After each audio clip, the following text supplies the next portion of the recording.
আলহামদুলিল্লাহ, মহান আল্লাহ তাআলার দরবারে লাখ কোটি শুকরিয়া আদায় করছি যে মহান আল্লাহ রাব্বুল আলামিন আমাকে আপনাকে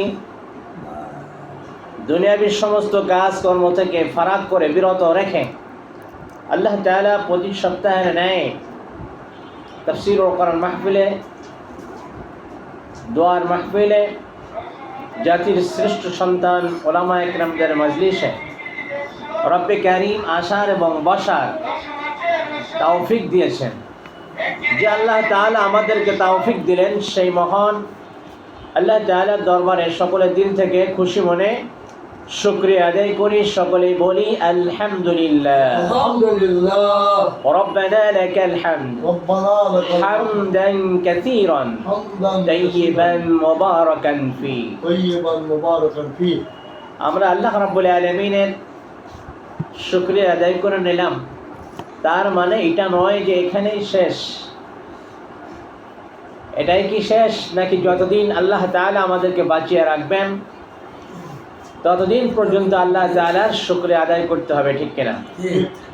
শুকরিয়া আদায় করলে লাভ কি হবে, শুকরিয়া আদায় না করলে ক্ষতি কি হবে? আল্লাহ তাআলা কুরআনুল কারীমে সূরা নিসার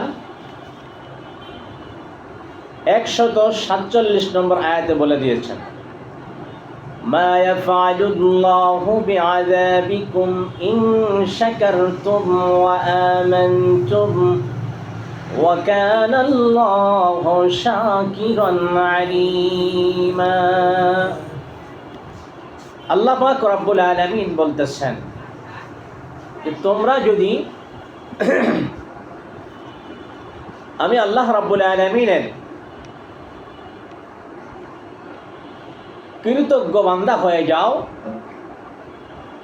এবং সত্যিকার ভাবে ঈমান আনো, তবে আমি আল্লাহ তাআলা তোমাদেরকে শাস্তি দিয়ে কি করব? সুবহানাল্লাহ। আল্লাহ রাব্বুল আলামিন তো গুণগ্রাহী, সর্বজ্ঞ। এই জন্য আল্লাহ তাআলা বলতেছেন, হে বান্দা বান্দিরা, তোমরা যদি আমি আল্লাহ রাব্বুল আলামিনের উপর ঈমান আনো, বিশ্বস্ত, এমন বিশ্বাস আমার উপর আনয়ন করো, আমাকে আল্লাহ বলে স্বীকার করবো, প্রভু বলে স্বীকার করো,